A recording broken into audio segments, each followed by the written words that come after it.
Good afternoon, and thank you for joining us this afternoon. The very first item on our work session is the proclamation for Character Counts Week. Can I get Ms. Carolyn Brooks, please, to come up and meet me? And the chief, too. Yeah, that'd be great.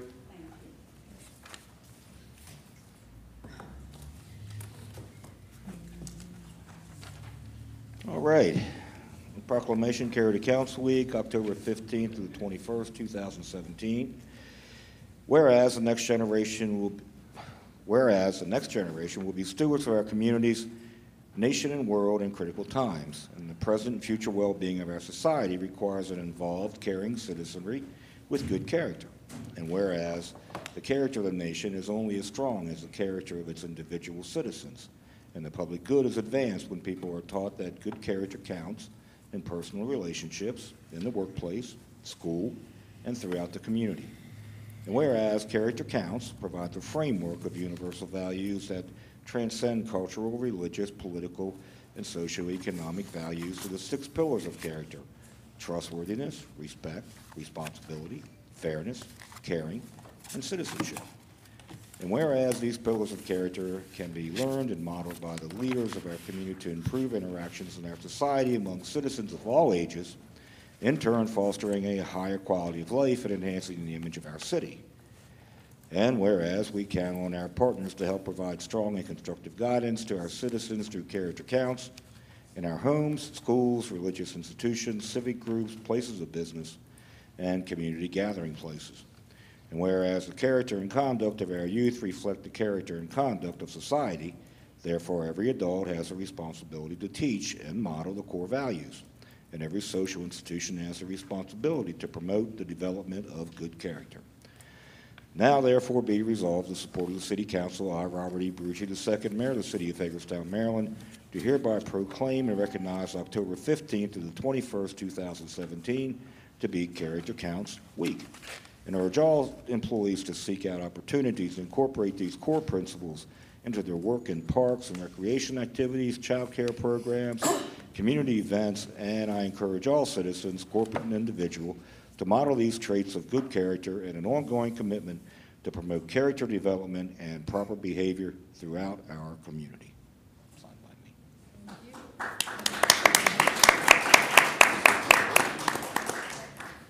Actually, we're having a Character Counts event tomorrow at Elgin Station between 8:30 and 11:30. The theme of the event is Our Children Are Watching. We are all role models. So if you haven't heard about it and if you're available, we'd love to have you there. Character Counts started these conversations quarterly last year, and we've had a variety of topics. The first one was the relationship between community and law enforcement, and we talked about can we all play together in the sandbox. So light topics, but serious conversation, and we appreciate the fact that the city supports us. And when I come in here, I like looking at the pillars, and that, you know, you've got the pillar names up there. And really, we're happy that the chief is on our coalition. So, Chief, did you want to? Yes. Well, this is wonderful, number one, but the first relationship that I built was with Carolyn here.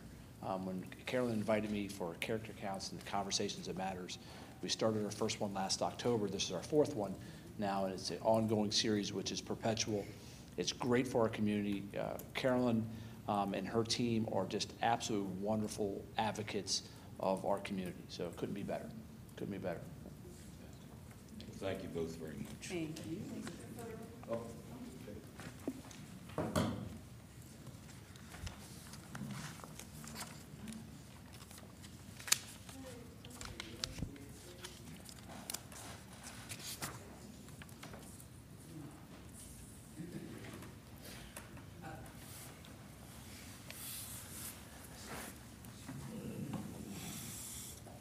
Next up is Discovery Station Annual Update, a presentation by Mr. Tom Ryford.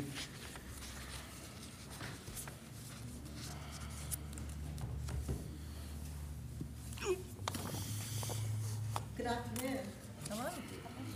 Good afternoon, everybody. Thank you for giving us the next 2 hours of time on the agenda. Just kidding. My name is Tom Ryford, and I'm the president of the board of directors of Discovery Station, and this is finishing my 5th year as board president. I've been on the board over 10 years. Past president is Phil Kelly, who has agreed to come in as our new incoming president, taking the gavel in December. Secretary of our board is Pat Kelly. In addition, Pat is the immediate past interim executive director of Discovery Station. This is a great downtown organization. 12 years it's been on West Washington Street, and it is a wonderful attraction to downtown Hagerstown. Some people say it is the only full-time, family-friendly attraction in downtown Hagerstown. People argue, well, what about the library? Well, the library is a great resource. Well, what about the Maryland Theater? Well, full-time? That's more at night, things like that. So Discovery Station is a wonderful attraction to downtown. We bring a lot of visitors to downtown. Now, we lease our building. The building is leased from Paul Crampton, our owner, and of course, property taxes are paid on that building. We help a lot of local restaurants by bringing people to downtown, and they walk around and they visit the local eateries. We do several fundraisers a year. We have relied on a lot of grants, and we always welcome assistance from Washington County government, the Gaming Commission, the hotel rental tax, and anytime the city of Hagerstown is available to help. I'd like to have Pat Kelly run through a presentation that we have, and also has been printed out for all of you to pick up. So, Pat, can you take our annual report forward? Sure, thank you. Okay, Discovery Station. We've been doing a little revamping and a little renewing of our image. We have a new logo that reflects that we're now science, technology, engineering, art, and math. We have new exhibits, but what will you discover today? Well, Discovery Station's been hailed as a fun place for the little ones, interesting and informative, great hands-on experience for the kids, totally awesome, worth a visit, a wonderful nugget in the city of Hagerstown. So, our vision is to be the premier children's museum in the tri-state area. Our mission is to provide lifelong learning experience to thousands of children and families each year. We do create an environment that stimulates curiosity for discovery, exploration, and further investigation through exhibits and programs that focus on the STEAM principles. Just what about our science museum makes visitors so happy? Let's find out. Our exhibits and galleries, we have a full-scale model of a Triceratops, which was acquired by the Discovery Station as one of the first exhibits that we ever had. The Space and Beyond exhibit includes displays about space, weather, and the solar system. As an interjection, I'd just like to say that we are now negotiating with NASA Goddard to improve that exhibit. You can explore artifacts, memorabilia, and displays depicting the aviation heritage of the Hagerstown area, which for 70 years was one of the nation's leading centers of aircraft manufacturing. We now have in the Transportation Gallery a builder's nook and a racetrack. And we've actually had some of our downtown police protection come in and do some race car monitoring to make sure they're not exceeding the speed limit. You can see a precise, detailed model of the RMS Titanic, and a lot of interesting articles and memorabilia go along with that exhibit. We have a third-class cabin that is actually the same size. One of our new and exciting exhibits is sustainability. That allows visitors to explore the impact of applying renewable energy practices to their daily lives. In that sustainability exhibit this summer, we had the monarch butterfly exhibit, and we actually raised and sent out into the world many, many monarch butterflies.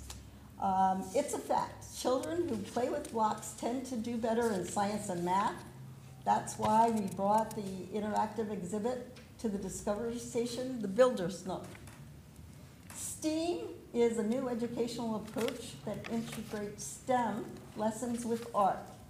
We took the entire upstairs back part of the museum and created what we call the STEAM machine.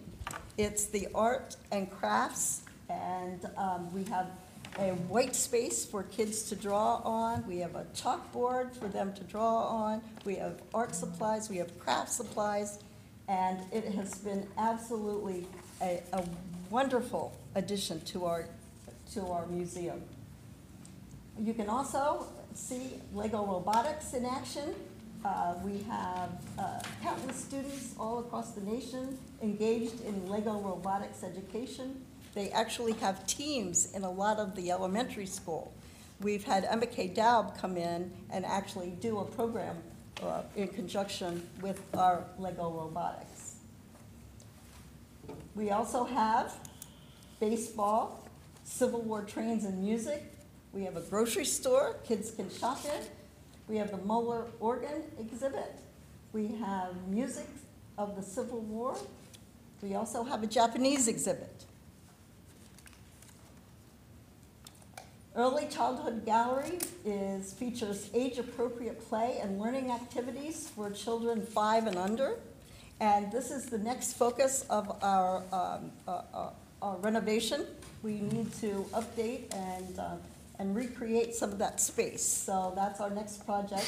But right now, children can go in there and be protected. We have a door, and so they love to go in there and play. They just like to play with the toys. As Tom mentioned, we have several fundraisers each year: A Taste of Vegas, Superhero 5K, Washington County Gives, Hanger Fest, and our most recent one was the Surgeons and Chefs Pumpkin Carving Contest. We have special Saturday Plus programs every Saturday.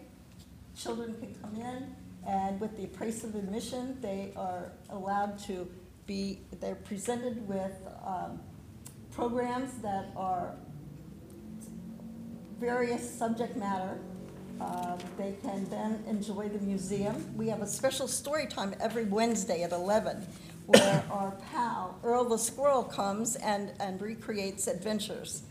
We also have other special story times. In fact, this Friday we have a wonderful story time at 11 with a professional storyteller. We have Amazing Science Week, which is for 3rd to 5th graders, and that's a whole week.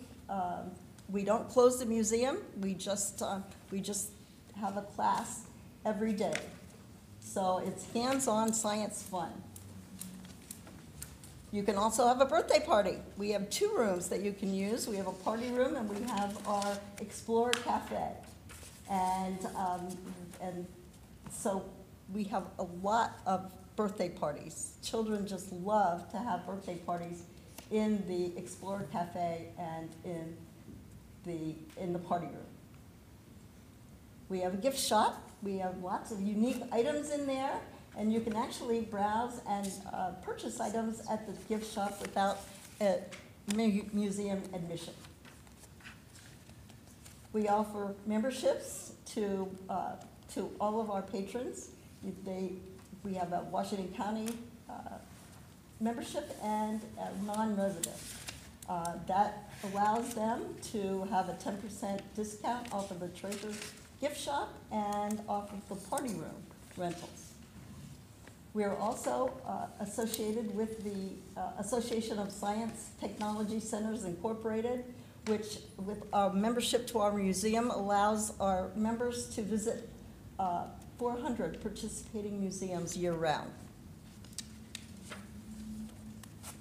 Active military and reservist families, admission costs, and hours of operation.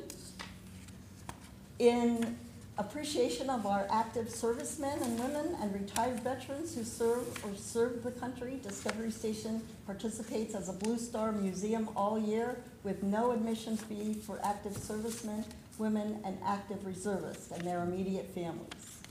We have tried to keep our admission costs low, so they're affordable to people in this area, and we think we've been able to do that based on all of our data with our admissions. We are open Tuesday through Saturday, 10 to 4, and we're closed on all the major holidays. We're social. You can connect with us on Facebook, Twitter, and Pinterest. And you can visit us at 101 West Washington Street. I've had the opportunity to meet several of you down there at the Discovery Station and give you a little tour. So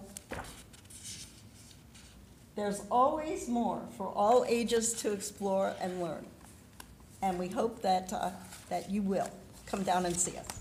Thank you. Thank you. Thank you, Pat. Phil, you might want to touch on this. Yeah, I'd like to say a few words. First of all, come down and see us if you haven't. I think you'd be surprised at what this little museum in Hagerstown has accomplished with one paid staff person.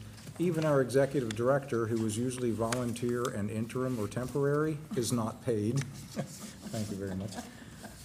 Pat did a good job covering all the different things that are in the museum, but you have to come see it for yourself. It's really amazing to me what's done with mostly volunteers, frankly. Our attendance is a good story. I'm going to tell you the last 5 years how many people came through our doors. 9,331, 9,700, 12,168, 14,046, and this year we are well on our way to having over 15,000 visitors. So we're doing something right down there. Now, what we're not very good at is having a large budget. As I mentioned, we can only afford one hired employee, and volunteers do the work. We do the events. And I will point out that some of the other things we do right, Pat just alluded to, we belong to a National Museum Organization. We work with NASA. We've had relationships with Smithsonian. I assume we still do.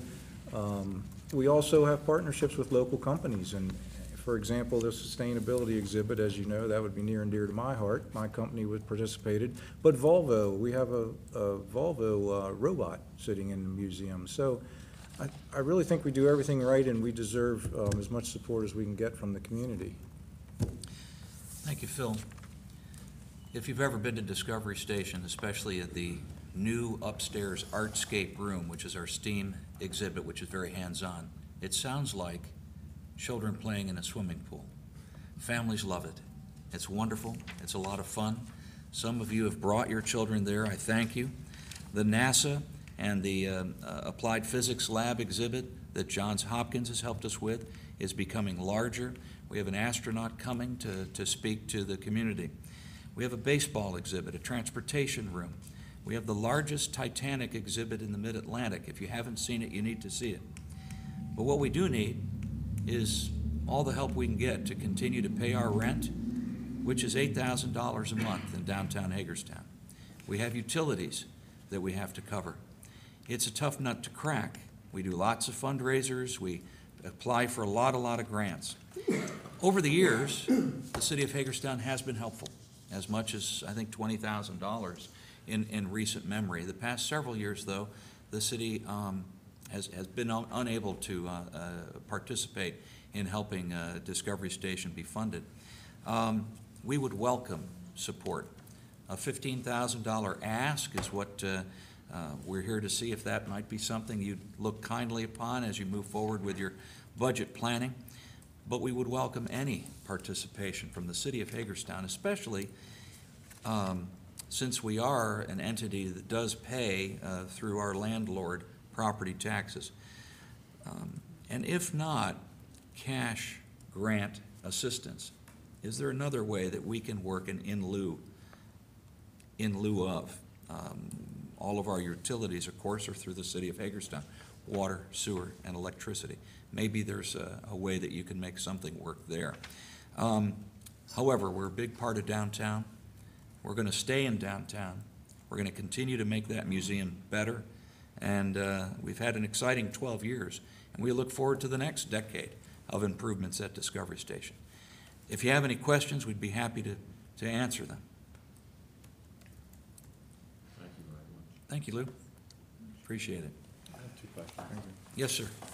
So the first question is, I know you had indicated there at the end of your presentation, the interest in staying downtown. And I know, being familiar with the Discovery Station over time, and to some degree from the county side, is that your long-range plan? You don't plan on moving outside of downtown to another location in your 5-10-year plan? We recently just extended our lease for 5 years. So our intent is clear that we'd like to stay in downtown. In doing that, we were able to negotiate the roof to be replaced. We were having a lot of leaks in that old building, which made for quite a mess in the exhibits below those leaks. So the answer is, we've extended our lease another 5 years. Our intent is to stay downtown. Given an opportunity down the road, if there was a more affordable spot for us, would we consider it? I think no matter who's on that board, they would have the fiduciary responsibility, obviously, to consider something for the good of the museum. However, I think it's always been our intent to be downtown. So I guess that brings up my second question. You know, you cite the $8,000 a month you're paying in rent. I mean, that's $96,000 a year. Yes, it is. And I put that in the perspective of debt service, you know, on a place. And I don't know what the size of that. Well, it's about 23,000 square feet of space. Is it the plan then? I just look at that number and think, man, Well, let me put it this way, in a more you're- positive way. That's a great space. It's a great example of smart growth, reuse of old space. We're able to attract people to downtown Hagerstown. It's everything good, okay? I'd be hard pressed to sit here and say that we could find more affordable space anywhere. And over the years, you know, you look for something that's a better deal, and we like where we are. We like being in downtown. So there's a value to that as well. Okay? Yeah, I don't think I question the location downtown as a general, you know, place. And maybe I am wrong, maybe $96,000 is cheap, but I don't see that figure as cost effective, even for the space. And I've been in the facility a number of times as it applies to its general setup, as it applies to its parking availability, as it applies to you know, what we generally sort of think of as you know, that arts and educational area. And Yeah, I guess that gets back to my first question. We are in the Arts and Entertainment District. We're in a target investment zone. It is a good spot to be. Of course, we don't own the building, so we Right. can't have the benefit of those kinds of grants. However, we do bring people to downtown who do park in the city parking decks, and they do use the meters. On Saturdays and holidays, the county government actually was able to offer that parking behind Right. 100 West Washington Street, which is a great benefit, by the way. And that's nice for Saturdays, because you know, the county employees aren't there. Kristen, that's a big nut to crack. We've never missed a rent payment. And as long as I'm on the board, I promise we won't. We like our landlord. I think that he has bent over backwards. He hasn't raised in the extensions of the lease every year. He hasn't raised the rent at all from day one, which is unusual. Now, if we were an office building, you can bet that rent would be a lot higher, in his defense. As a small nonprofit, that is a tough nut to crack, though, I agree with you, and that's why we have a lot of fundraisers and that kind of thing. And we ask for participation in local and state government. All right, sir. Yep. Any other questions? I don't have a question. I just want to thank you guys for what you do, and just to note that Brittany and her online presence is fabulous for you guys. Exactly. She has really At gained the times. excitement. Well, she reaches a great audience. Yes, she does. And She's opened a whole new door, I think. advertises and publicizes all the upcoming events. That really stretches our. I like her marketing. updates on the attendance. The- I the- truly do. It makes you feel good Yes. when you The read it. marketing, So, through Facebook and social media, she is wonderful at. She's done a great And- job. And she is our only paid staffer. yeah. We do it all, the rest of it, with volunteers, and it's an awful lot of work. We do a great job. Well, thank you very much, and whatever you can do to help, we would welcome. Thank you, Tom. Thank you. Thank you, Phil. Thank you for your time. Thank you. We're going to move the Washington County Museum of Fine Arts up to the next spot and move the annual review of police and fire retirement plans down. So, Rebecca, you're up. That's a tough nut to crack.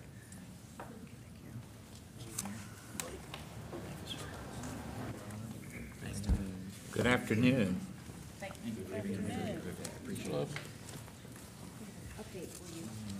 Yeah, we're giving a little handout that shows our latest progress on the museum's heating, ventilating, and cooling system. And we have a short video we'd like to share with you. We think it'll tell a nice story about the need for the project. So rather than talk you to death, we'll give you something to watch.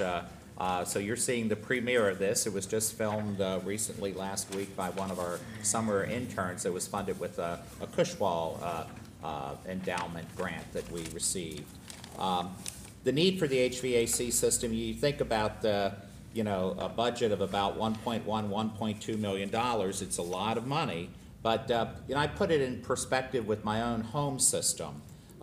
It was the newest parts of this system were put in 1994, so it's now over 23 years old. The older parts, though, the boiler and things like that in the original building go back to the 1980s, so they're significantly older than that.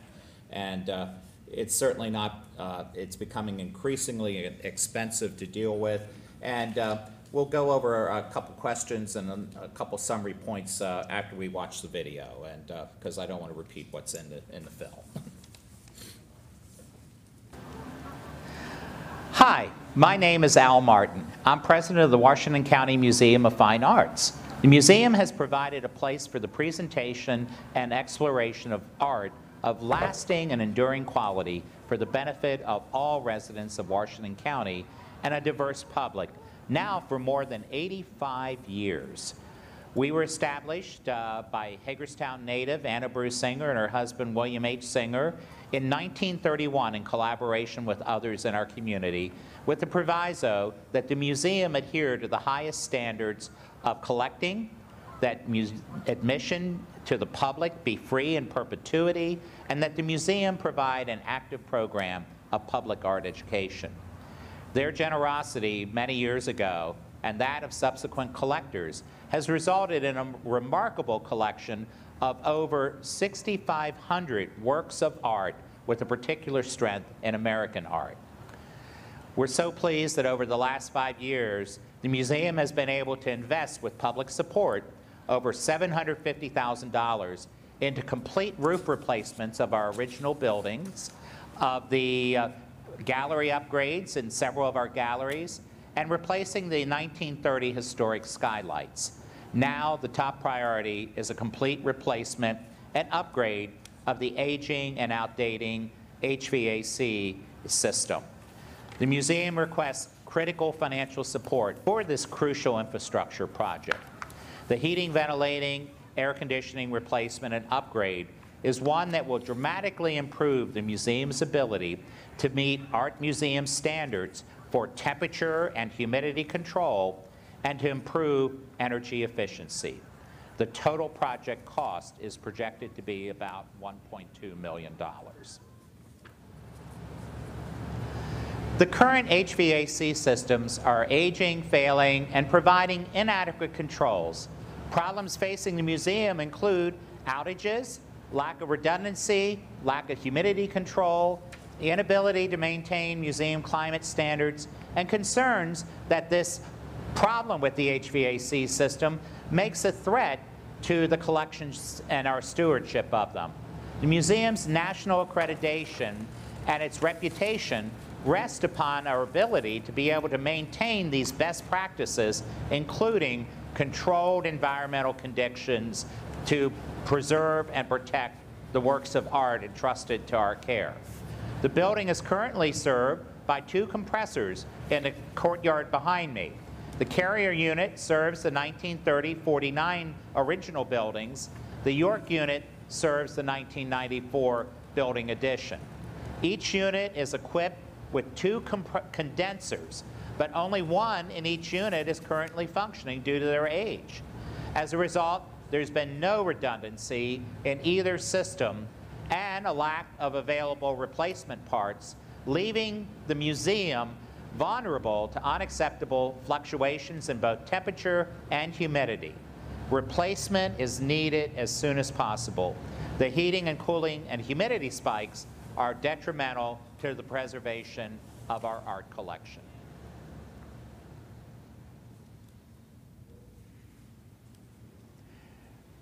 We're in one of the museum's early 1930 galleries in an exhibition of our permanent collection called Ashcan to Abstractionism, Modern 20th Century Painting in America.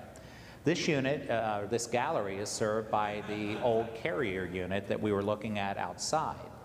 Unfortunately, as I mentioned before, our irreplaceable art collection of items in this room and others throughout the museum are in danger of these old HVAC systems and the lack of adequate temperature and humidity control. Last summer, or 2 summers ago in 2015, we experienced an outage for several days due to a lack of parts. Our carrier unit was inoperable and the gallery temperatures in this gallery exceeded 80 degrees. It was 10 degrees above the top level for conservation standards. Those types of things and the humidity fluctuations we experience on a regular basis are not good for preserving our art collection. We need to address the HVAC system as soon as possible. The art collections in our museum are of national and international caliber and quality. Here in the Singer's Founding Gallery, we have parts of their collection, which was initially 100 works of art, along with the 1930 and 49 buildings that they gave to this community, Hagerstown and the surrounding 4-state area. We are so fortunate to have had their gift that enabled us to start and found this museum. This gallery showcases their interest in art in looking at French Barbizon, Dutch Utopian, and American Impressionism art, as well as this very expressive Rodin sculpture, The Prodigal Son. On the other side of this gallery is a bust of Abraham Lincoln by artist Gustav Borglund. It's another national treasure. The head is half-size, carved in marble, and is a version of the larger marble head of Lincoln on a statue that's located in the U.S. Capitol in Statuary Hall. We are so pleased to have this national treasure as part of our collection. Gustav Borglund is probably better known as the sculptor who carved the heads of the 4 presidents on Mount Rushmore in South Dakota. But this is the old furnace, the boiler, that last year flooded and shut our heat off for several days over the Christmas holiday, and we were fortunate to be able to get the system repaired. It needs replaced as part of this upgrade and will be. Our engineers and mechanical contractors who collaborated on the detailed plans for replacement of our HVAC system have recommended replacing all this stuff with variable air volume systems, with reheat, and other system controls that will allow for flexibility and efficiency and energy use on helping us more accurately control the temperature and humidity levels within the building and depending on different loads of people and other activities going on at the museum. This is a special criteria that helps museums maintain a steady, constant temperature and humidity control and to keep the space in the museum within acceptable ranges to preserve the fine art collection. Our general scope of work will require reusing parts of this system that are still functional and in good shape, but many of these old antiquated units that we can't find replacement parts for, or very hard to find parts for, will be replaced as part of this upgrade. We expect the work to get underway this winter and hopefully be complete by next summer of 2018. The museum hosts over 80 specialized art classes yearly for children and adults here at the museum. Tours, educational programming, outreach, bus trips, concerts, and community activities account for 33% of the total museum attendance. The Washington County Museum of Fine Arts serves a broad cross-section of Washington County, including adults like me and an old dog learning new tricks. I've never had art before, but I am now. The Washington County Museum has been accredited by the American Alliance of Museums since 1976, over 40 years. And we recently were reaccredited last year in 2016. Only 3% of American museums have this fine art accreditation. The 31,000 square foot building is on the Maryland Historic Tour of Trust. The new HVAC system will also provide adequate comfort to the museum patrons and help ensure that we're able to continue to provide these outstanding services in our community. It's our duty to care for these astonishing artistic treasures, and one of the most important factors in their care is our ability to control the temperature and humidity levels with an adequate functioning HVAC system. Its replacement is critical.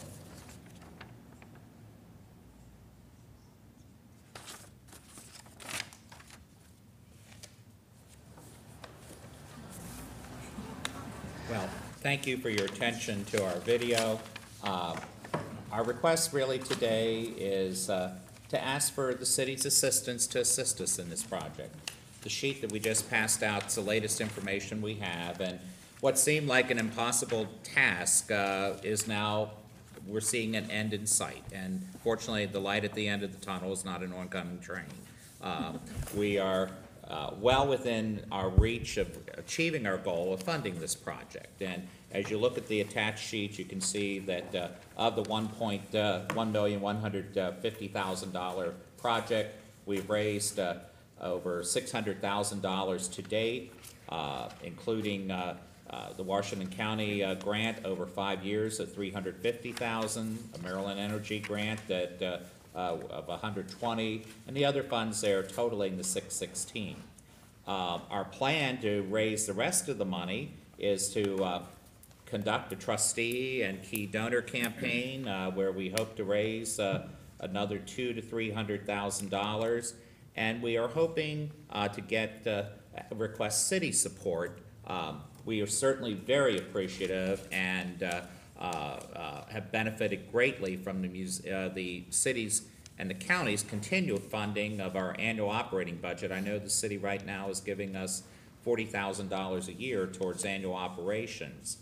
That and the county funding of $140,000 provides about 15% of our annual operating budget, and is key, I'll call it bedrock support that enables us to leverage giving from the community and other benefactors of the remainder of our annual I guess our budget now is about $1.2, $1.3 million a year. So that bedrock support from the city and the county of 15% is critical.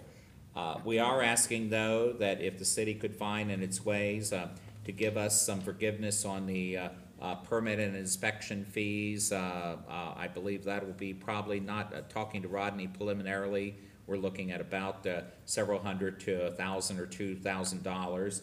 And we'd also like to request a 5-year capital pledge in addition to the annual support of $50,000 to $75,000 a year that would be payable in 5 installments of $10,000 to $15,000 per year. that we could then use to He got it straightened out. He just wanted to get our attention. Okay. Give the big number and then get the affordable payments. So that we would hope that the city would be able to find a way to help support this community treasure. It is probably the most visited attraction in the city, and certainly is a showcase of our beautiful city park. And we certainly have valued and appreciate the 86-year history and collaboration that we've had with the city since the museum was founded many years ago.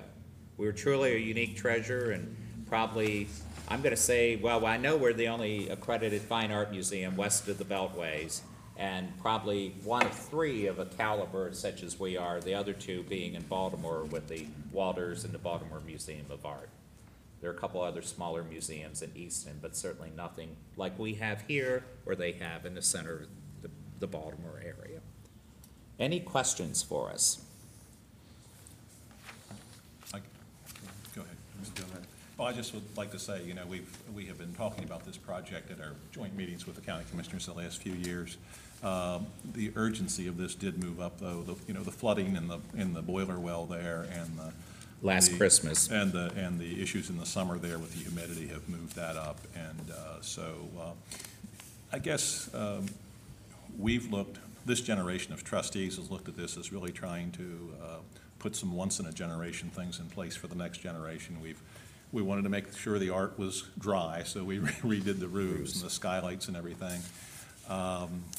So this HVA system is the major, infrastructure upgrade that remains to be done to get the building in good order. Fortunately, in terms of artistic renovations, we want to do a gallery. We can usually get private citizens to do that because that's really sort of sexy stuff.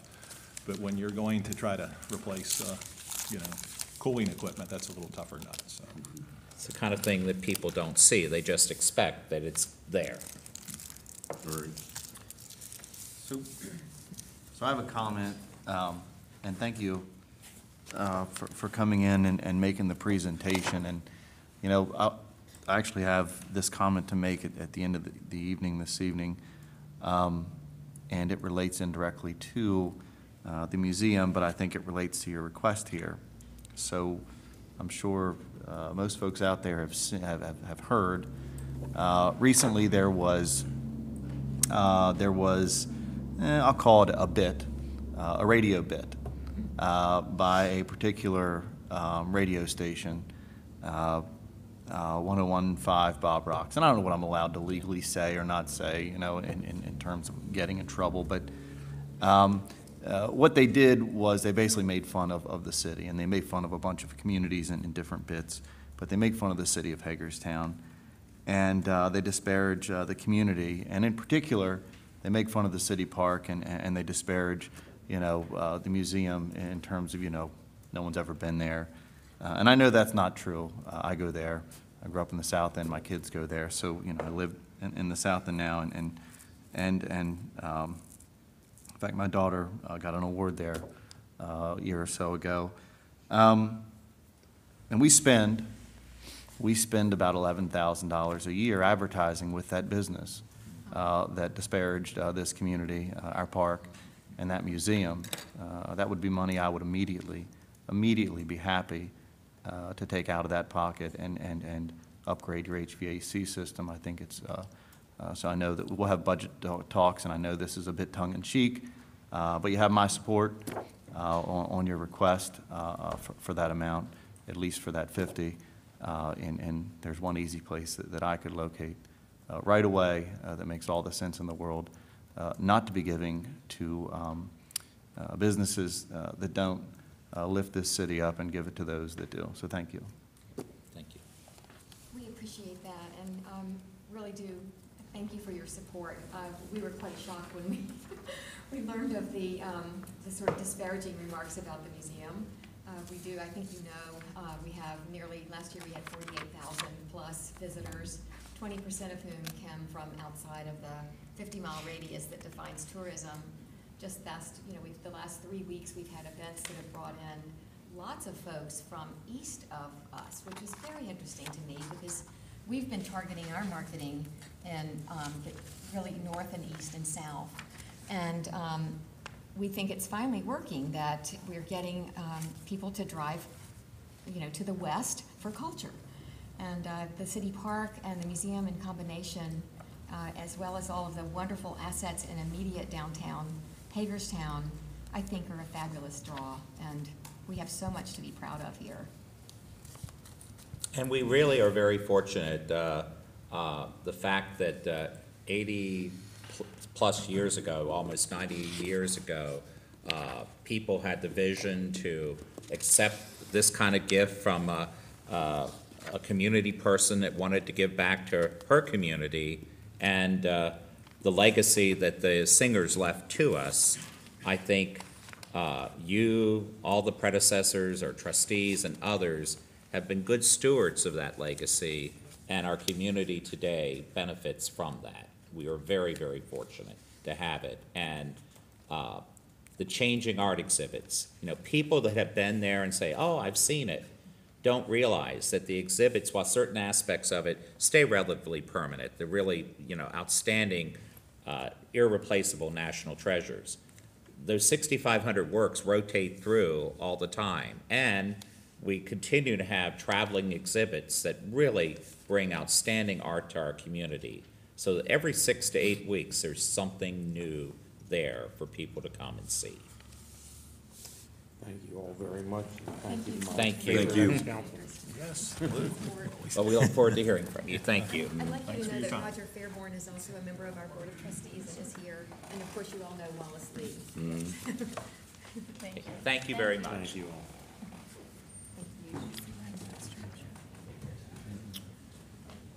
All right, Wendy, you're up. The annual review of police and fire retirement plans. Thank you. Need another chair?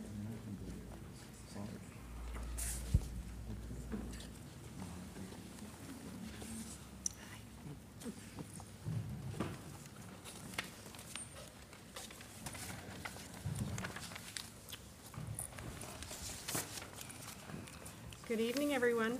Good evening.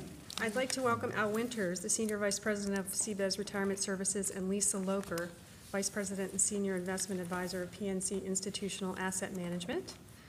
Al and Lisa provide services in support of the police and fire pension plan, as well as the other post-employment benefits, or what we call OPEB.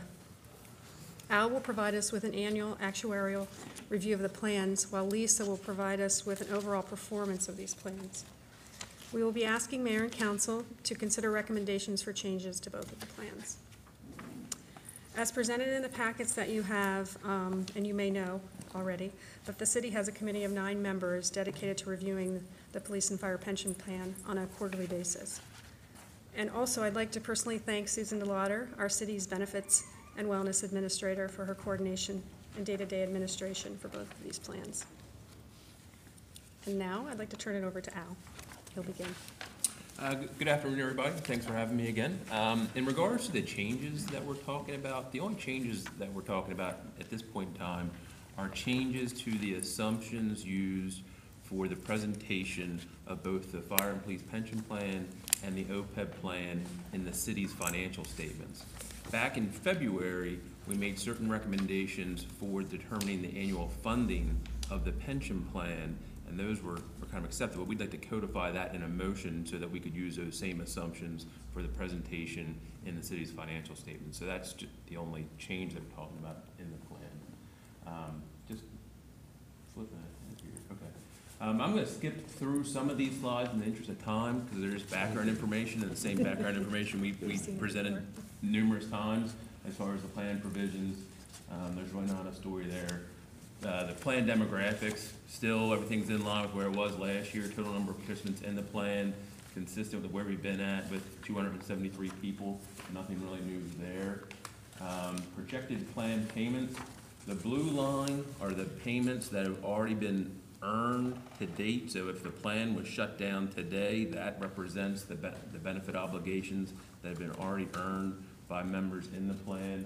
The red line represents additional benefits to be earned in the future for current plan participants. Primary takeaway from this slide is that Benefit payments out of the trust fund right now, 2.7 million or so, gonna hit $6 million by 2040. So it's gonna be a steady progression forward, and the plan will become a distributor of assets going forward. So more money will be coming out of the plan than is currently coming out of the plan currently. Our valuation summary, here we have where the plan was as of 7/1/16 versus 7/1/17. Again, an assumed rate of return of 7.25. We made that change back in February for funding purposes. Present value of accrued benefits, that represents all the benefits that have been earned to date. So again, if you were gonna shut the plan down today to fully fund all the benefits, assuming you could earn 7.25, you would need to have $45,149,718. That $12.1 million is the present value of future accruals. That gives us the total present value of future benefits to be paid to participants in the plan. That's $57.3 million. The actuarial asset value went from 19.9 million to a little over 20 million. The rate of return on the actuarial asset value was just around 3%. Even though the market value rate of return was actually 11.4%. The plan had a very good year in fiscal year 17. The problem was that the prior year we had a rate of return of 0.41 and we smoothed out gains and losses. So for the most part, we're now where we thought we would be in an average scenario between the 2 years. So the accrued funded percentage of the plan went up just slightly from 44.3% to 44.5%. And taking into account future benefits, went up from 35% funded to 35.1% funded. And there again, the reason why that didn't go up so much, even though that there was an 11.4% rate of return on the assets as a whole, is because we smoothed out gains and losses. We were kind of already, because the prior year was under our assumed rate of return, we kind of said, well, okay, in down years, the next year will make up for that, and that's what happened. From a contribution perspective, what we do is we take the present value of future contributions, which is the difference between the present value of future benefits and the actuarial value of assets, and we spread that out over the future payrolls of the city, of the participants in the plan, and come with an amortization payment as a level percent of pay. We use a 4.25 salary growth assumption for that amortization factor. So what that means is that amortization factor will grow each year on average by about 4.25, assuming all other assumptions are met. So if payroll doesn't grow at that rate, then the contribution as a percent of pay can increase. Expenses remain flat. We then subtract out the expected employees' contributions, gives us a net city contribution. That actually came in a little bit less than where we were last year, so the contribution as a percent of payroll, the recommended contribution over a 25-year period, actually came down from 14.5% to 14.22%. The city, though, has been capping the contribution, their contribution, at 14% of payroll. So it's a little bit less than the actuarial value. They did the same thing, or you guys did the same thing last year, doing the same thing this year. What that means then is that instead of funding these benefits for these participants over a 25-year period, it kind of funds it over a 26-year period.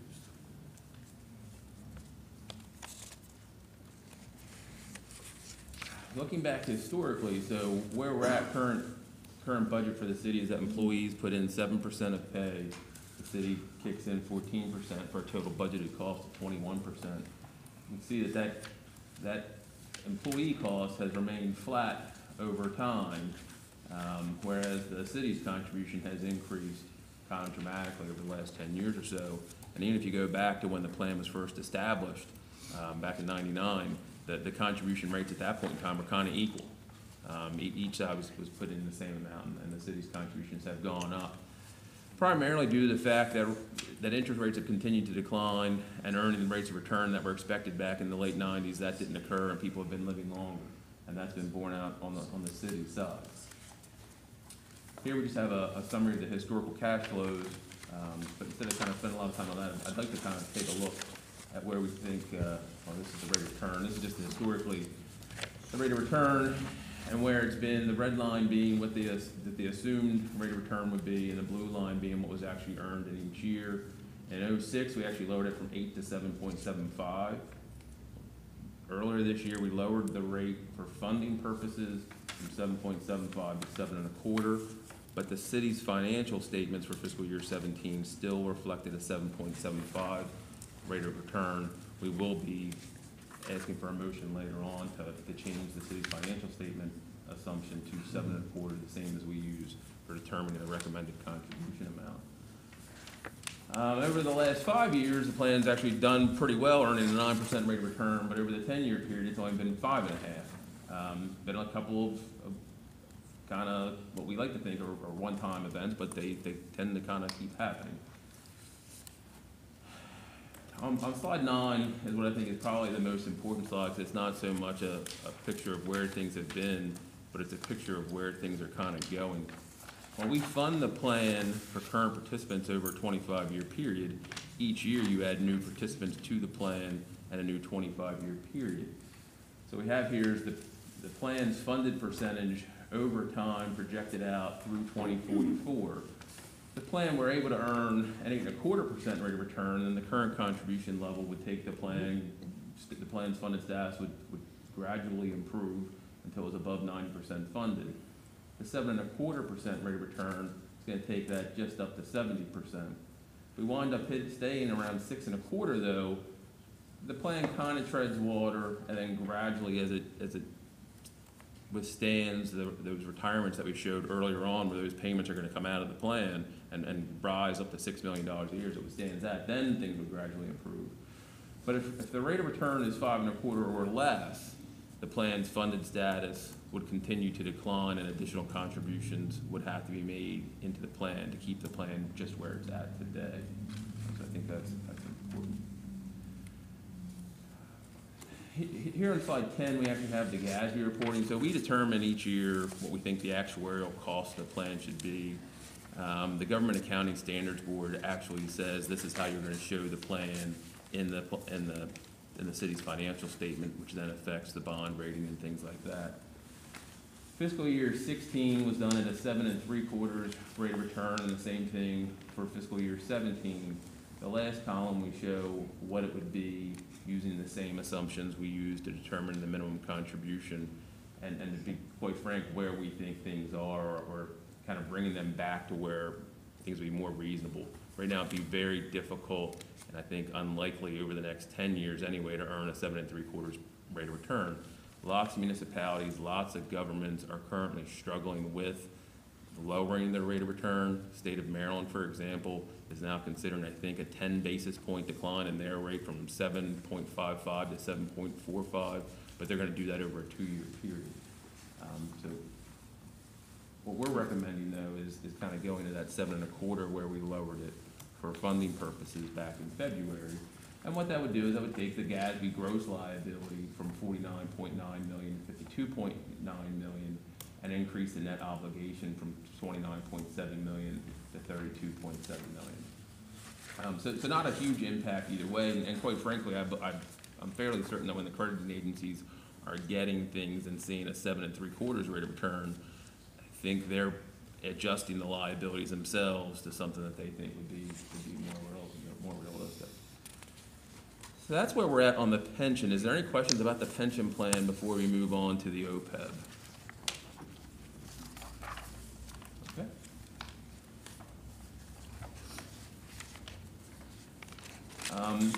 Again, on the OPEB, here's just a quick summary of what the overall benefits and eligibility are. We have 446 active employees and 428. The key story here really is going to be that there's a change in the accounting standard for retiree medical plans.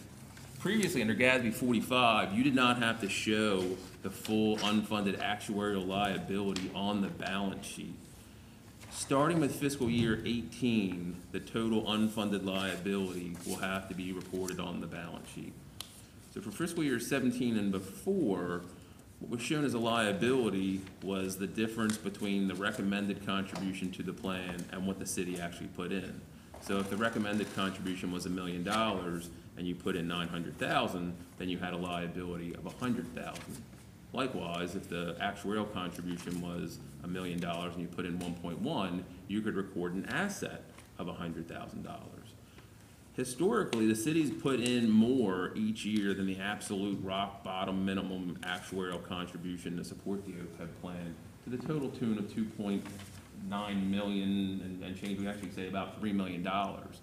So for fiscal year 17, the city recorded an asset of $3 million for the retiree medical plan, saying that they put in $3 million more into the plan than they had to. So you recorded an asset, even though in reality the plan's gross liability, and this was reported in the notes to the financial statements, it just wasn't actually on the balance sheet itself.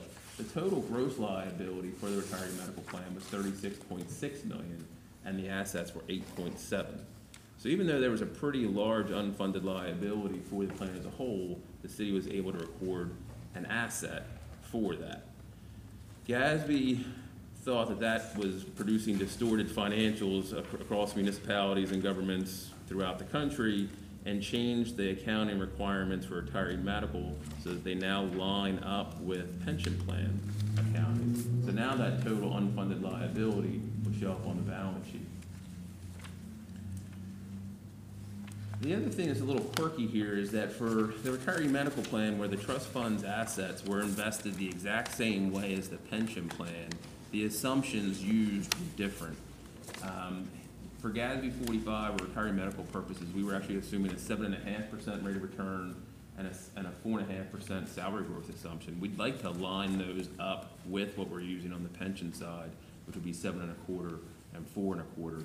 The reason why I think that they were set up differently is I think that 7.25% was established back in 2009 when the accounting standards for retiree medical plans first became effective. And at that point in time, people were realizing, oh, we're not going to earn 8 or 7.75%. It's probably going to be closer to 7.5%. And I think that's why that was set, because it was set at a different time than when the pension assumptions were set. We think since the investment policy for both plans is the same, we should really be using the same assumption for both. And then here on this last slide here, we have what the GASB 75 liability would be. So this isn't how it was reported for fiscal year 17, but this is how it's going to look for fiscal year 18 if those same standards were applied.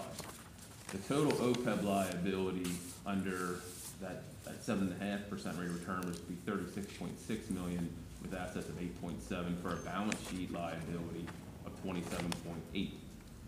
Under our recommended assumptions, that would increase the total OPEB liability to $38.7 million. Again, you'd have assets of 8.7 and a net OPEB liability of $29.9 million. One thing I want to point out here is that the city did a good thing by pre-funding the retiree medical plan. If that pre-funding wasn't in place, the GASB accounting standards would say that you can't discount the liability back at your assumed rate of return. You've got to discount it back at 20-year muni bond yields, which are significantly lower than 7.25%, and right now are probably between 3.7 and 4%, depending on where you would be at. So if we use that 20-year muni bond rate, it wouldn't be $36.6 million or $38.6 million. It would actually be a total gross liability of $51 million on your balance sheet.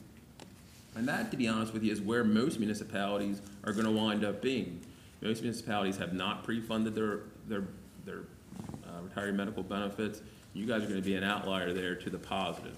I would imagine that when your crediting agencies look at this, they are going to be pleased here that there is assets set aside for the plan and that the current contribution level is sufficient to meet the total obligations of the plan and that you can discount it back at that level. Even if you look at state plans, 22 states currently are operating on a pay-as-you-go basis for the retiree medical benefits, not setting anything aside. When you actually look at municipalities the size of Hagerstown, I would say the majority do not pre-fund, at least across our client base, so I think that's a positive. So that's what I have for the retiree medical. Are there any questions there that I can answer? If not, we do have a motion to adopt the 7.25% rate of return and the 4.25% salary growth assumption for the fiscal year 18 financial statement preparation and utilization. The only question I have is, we had a lot of discussions back in the previous budget cycle about funding OPEB or not funding OPEB, and how, I guess, does this exactly play into that discussion, or what? I don't remember all that kept coming, it was going back and forth between yourself and Michelle, whether it was we could do it or couldn't do it, or what the ramifications were or not, or? I think to his point, when we issued bonds this year, that was a direct question from the bond rating agencies of what we were doing with that. And to Mr. Wonder's point, the fact that we are funding it that way gave us the, I believe, helped to give us the better bond rating. Yeah, if you didn't put in that extra $650,000 to pre-fund those future obligations, again, that total OPEB obligation jumped from $38.7 million to $51.9 million. That's a direct result of having pre-funded the plan. And that would be a direct hit on our financial statements. Mm-hmm. Which the ramification would be the ability to borrow at a certain rate? Correct. Is that what you get at? Correct. It's also just bad financial policy. Right. That's the reason our credit rating changed, potentially. Potentially.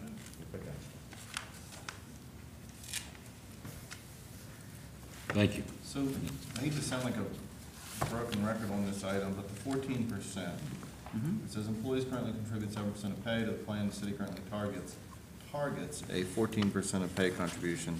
This year it dropped a little bit. I'm assuming it dropped a little bit because of the good return that occurred, which was not just good. I mean, it was very good.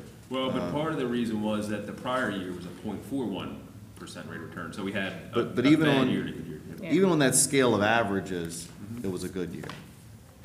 Over, Oh, yeah, if you absolutely. took it over a longer We look period. at on that good year, yep, absolutely. So, and I guess I every year we get this, and every year I go back to that same question, and every year I sort of hear the same answer. It's a young plan, it's going to take time. Once you've got most of it in, it'll start, regulating, paying for itself, however you want to put that. So the 14%, it says it's our actual, but a number of those bad years could have the potential of moving that number up, right? Yeah, absolutely. So what would happen is, we have projected that out. And we got no ceiling set for that. Because the agreement that we have in place is that we're going to cover that difference. Or was it one time a day we were at 10.49, now we're at 14. And is the decrease from the 7.75 to the 7.25 a reflection of that reality? Because it looks like this is the second time that you've iterated dropping that number or dropping that expectation. Well, in 2006, I wasn't involved in 2006, but the assumption was 8% at that point in time. Right. And then it dropped to 7 3/4. Because 8 didn't happen. That's right. 7 3/4 isn't happening. It has not. And so then we're at 5.5 on average, right? For the last 10 years, yeah. Right, we're at 5.5. So even when we drop to 7 1/4, that's a optimistic expectation. It is definitely at the higher end of our range, absolutely. And until, we can talk about whether we should fund it or not fund it all day long, but the big question is whether or not we're going to have any ceiling associated with that percentage, that 14%. Right now, I think it kind of has, I don't think we have a formal funding policy. We've talked about doing something like that, which could incorporate a hard cap to it. Now, obviously, though, if you cap the contribution at... You extend the duration in which it takes to reach the finality. If you only want to earn the 5 1/4, then the plan's funded, something's got to give, you know what I mean? If you stayed at 14%, you only earn 5 1/4, then the plan's funded status would start dissolving, and I'd say, well, then we've got to make some other hard choices. You would either have to increase beyond the 14% or make changes to the benefits themselves. We have, and I don't want to share too much, but we have kind of started looking at that. What are other levers that we could bring to this group to kind of tweak the benefit side to add some level of budget certainty to? And I would argue the only reason that we haven't reached that point in this short 4-year period that I've been asking this question is the fact that the market is doing as well as it's doing. You are spot on. And as soon as that turn occurs again, that 14 is going to then go up in that elevated level, just as it has in that sort of brief period. Where it jumped from 11 to 14, we experience that again, it's gonna jump from 14 to 17. We're still not gonna have had that conversation. We're just going to expect that after that period of rebound, that the market's gonna do so great that we'll be sort of frozen at 17 then. You know what I mean? And sort of hit those peaks and valleys until we get to that point in 2050 something where we start to see the nosedive of reaching our final point. I just think it's odd that we talk about whether we're gonna fund it or not and not talk about at what level we can afford, at what duration of time. And that's maybe not a question, maybe we're just a statement. Just my observation.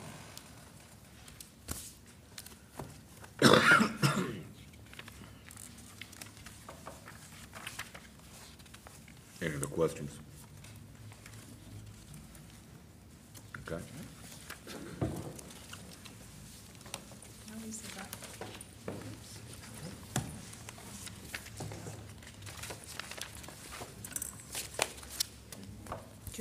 I'll give you guys just a quick, I'll hit on most of the high points, but as you said, it was a very good year for both of the plans. I'll start with the police and fire retirement plan. Just as a quick review, sort of a look behind the curtain. As you know, as I've shared with you guys before, all the portfolio management decisions are informed by the investment policy statement. That is done in conjunction with Human Resources, your Department of Finance, as well as the investment committee for this plan. All of those entities very active. We meet quarterly. We'll meet next week. The plan value as of the end of the fiscal year in June was about $20.1 million. That's about where it is today. It's about $20.8 million today. As noted earlier, the asset allocation for this plan and for the OPEB plan is about 65% in diversified equities, 32% in fixed income, and about 2% in cash. So, and no recommended changes there at this time. So we did have an 11.5% return last year. Over the past 3 years, 5.6%, and over the past 5 years, 9.2%. For your fiscal year to date, which is not in here, but through the end of September, the plan is ahead about 3.5%. So the strength continues, and I hope it will continue. Just by way of comparison, we looked at how your plan did versus the Maryland State retirement plan, and I'm happy to report that in both the 1, 3, and 5 year periods ended June 30th, this plan was ahead of that plan. Moving on to the OPEB, again, same asset allocation, same process. We're actually going to ramp that up a little bit and start meeting this month on a regular basis to review that plan on an ongoing basis. The performance was slightly ahead. The plans are allocated the same. They do own just slightly different investments just because the inception dates were different and different opportunities at different times. But at any rate, both plans had a very strong year, and that plan is also ahead about 3.5% for its fiscal year as well. Any questions? Okay, thank you. Thank you very much. Thank you. Keep coming back with 11%, we're really.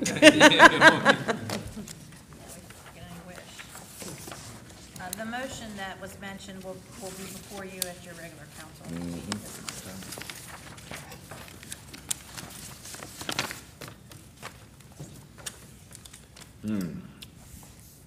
All right, next up is the preliminary agenda review.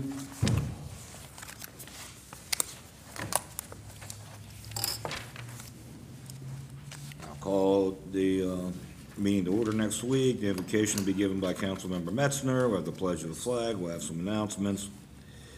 The Tuesday, November meeting dates are 7th, 14th, and 21st. work sessions at 4 p.m., and the 28th is a regular session at 7 p.m.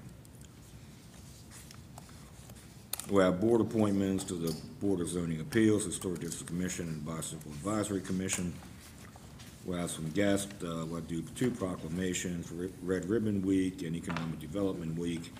We'll have citizen comments. We'll have the city administrator comments. We'll have mayor and council comments. We'll adopt the minutes of September 12th, 19th, and the 26th. And then we'll have the consent agenda. First item on the consent agenda, and as usual, if you have a question, stop me. Information technology, communications, and support services.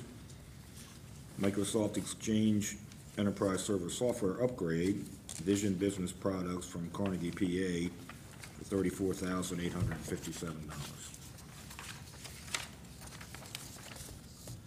Under the fire department, a roof replacement at Engine 3, bonded applicators of Hagerstown, Maryland, for $56,476. Under police, community-based prosecutor fees, Washington County Sheriff's Office, Hagerstown, Maryland, $30,244. NTF reimbursement to Washington County of $310,000. Under Public Works, bulk road salt, Cargill Incorporated, North Olmsted, Ohio, $62.38 a ton.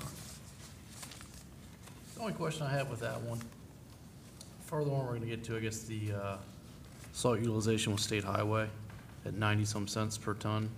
Is that 62, or not 92 cents, $90 some cents? The 62 from this place, does that include delivery and everything, just like the State Highway one, or how's it Yes. so much cheaper? That's a good question.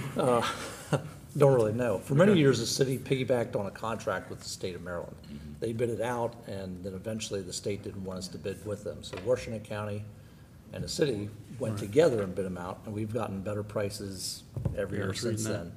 The state adds on administrative fees and everything else, and when we talked about the utilization agreement, that's really our last resort if we have to. Do we have to have that utilization agreement, I If guess? we don't have the agreement, we can't buy from the state. And it doesn't cost the same thing to have the an agreement. with these guys we already bought with, or they get the same type of pricing? Well, the issue is if for some reason we can't get salt from them, it's delayed. This is or, an you offer know. from the state. This isn't, in other words, we don't seek this out. And we don't The pay state for it. offers it. Only if we Right. use it. Only if we use Right, Only no, if I you use understand it. that. And in 18 years I've been here, It said we we've never used once. it, or once, yeah. We used But it if once. there's a problem with our current bidder, or if they're out or they can't get it, then, you know, that's really kind what of our happened- last we've had recourse, this but yet we. And really what have happened not- that year, you couldn't get salt on the East Yeah. Coast at all. I was Right, gonna period. say, Everybody was This out. isn't a guarantee that the state's even gonna have it. Yeah, And they're not really interested in selling you it. No, no. I understand that. No, not really. Basically, what I would like to see is if it was a way that we could have a backup plan with somebody else besides the state at a much more cost-effective price as you have with these gentlemen from Ohio. I think in an emergency nature, they're gonna sell to you close to what the state, you know what I mean? Yeah. Yeah. Oh, wait a One second. of the ways would be to have another facility we could store more salt. We can store about 1,000 tons. That gets us to at least 3, maybe 4 storms. If you really want to back up, order another 1,000 tons, but you have a place to store it. No, I was just curious, the Yeah. price discrepancies. Yeah, in Pretty fact, I'm significant. pretty certain the state is actually buying salt at a higher price, and I don't I know would why that imagine. is. Thank Sorry you. about their luck, thanks. Yeah.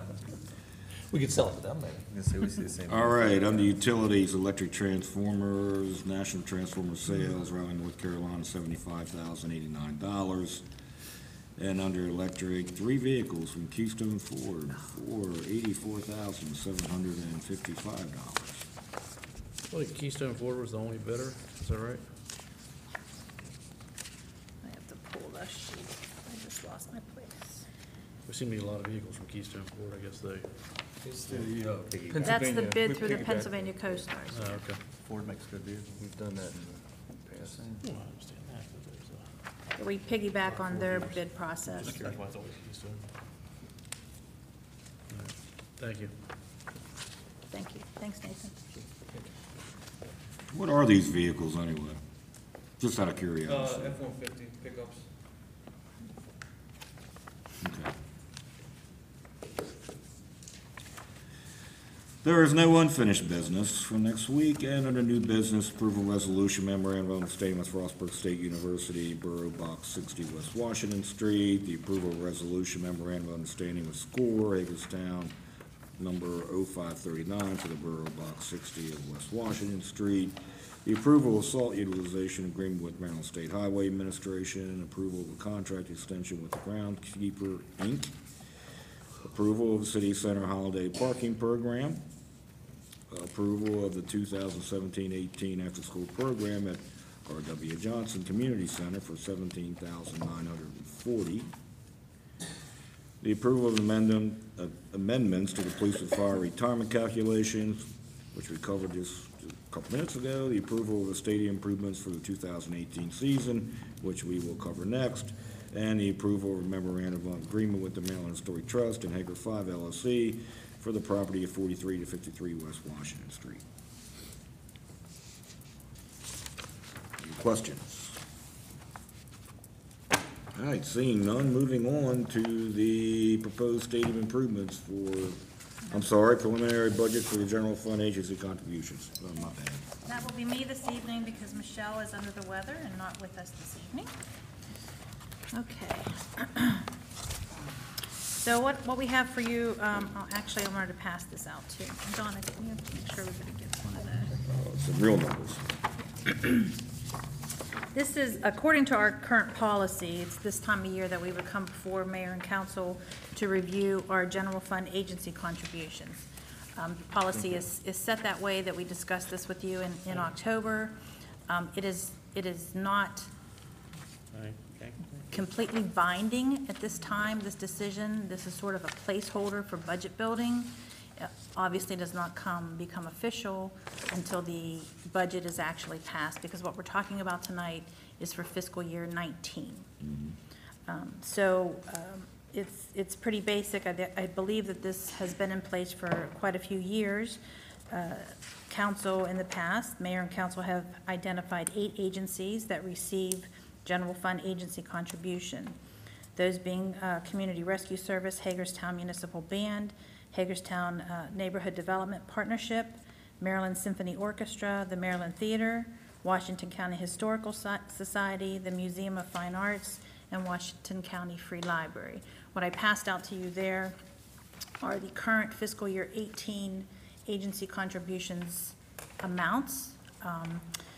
So it's really a matter of coming before you at this time of year and going through and really asking 2 questions. Are there any changes to the agencies identified here that we would want to change in our policy? And are there any changes to the requested funding levels as established currently?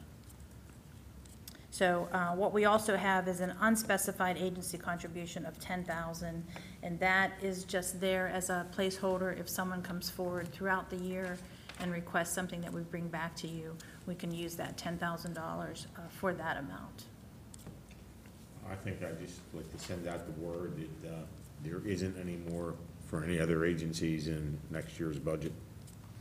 And then when we get to budget time, work on these figures, given what we heard tonight as a request. Yeah, I'm fine with what's here. I'm open to ideas of reduction. I'm not interested in additions. Right. That's my. So for now. I'll ask some questions too, comes budget time. Okay, so for now, we're keeping the 8 agencies identified as the core agencies. We're not making any changes there. Were there other agencies that applied that were not included? These were the only Not 8? necessarily at this time, So but where I does would that- have for you. I There were think- more one time. Yeah, the Yeah, answer right. to that is there There were have been. probably 30? 16. Yeah, Oh, and yeah. we finally came to the decision. We roughly cut it in half. Yeah. And we cut it from 275 down to the 190 and added back in the 10 or whatever. The that- Historical Society. Yeah, I think in added that and added 2015 was the 10. last time you made a change. So You where didn't does make- like you didn't make the any changes last year. Robert Johnson we just talked about, the 18,000? That's under a different funding mechanism. This is a particular line item that's in your budget. Robert Johnson, for instance, is something we're paying them to perform a service. Yeah. These people we're just giving money to. Now, they have to go through a process as was. Well, no, included- yeah, I yeah. understand, but. Well, that's what I was asking, who else But put the it Robert through? Johnson Center is actually that's a little providing a bit- service right.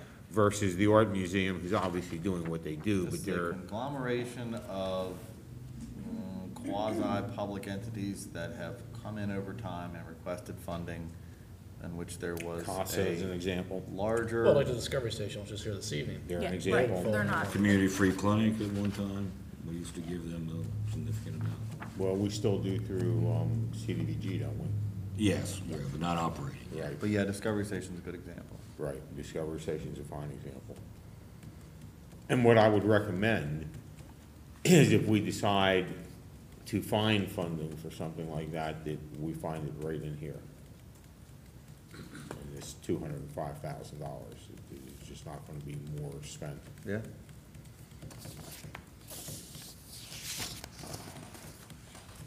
Okay, so same agencies, no change in dollar amount for now? Dollar amount we look at with the budget. Yeah, your current, okay. And again, this is just a placeholder process. The agencies do know that it's not until, I think we actually put it in here, they'll be notified of mayor and council's final funding decision by mid-June for the contributions that are available the next July 1. So the agencies do realize that. Even though we do start the process, we'll start the process in November. We begin collecting the applications and we do that process, but it's not officially awarded until the budget process is done.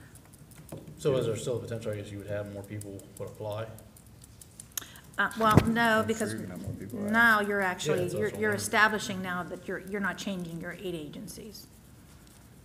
So It's not all gonna you keep could anyone from have. asking, yes. Yes. And it's not Between gonna now keep us and from giving money March, to Discovery Station if we You can decide bet to do somebody that. else is gonna ask. Yeah. Or an alternative to giving money.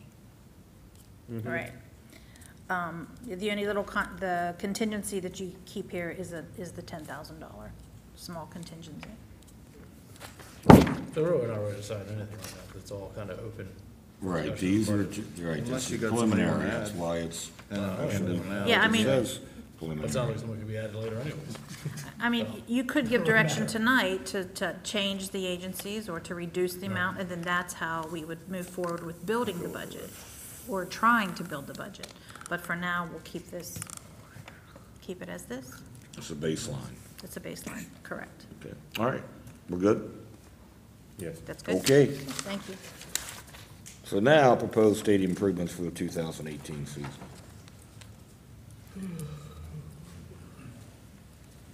Mr. Painter? Good evening. Rodney? Good evening. Travis Painter's with me, the general manager of the Suns. It's that time of year, per our agreement with the Suns. Each year, the city is to invest up to $35,000 in general stadium improvements.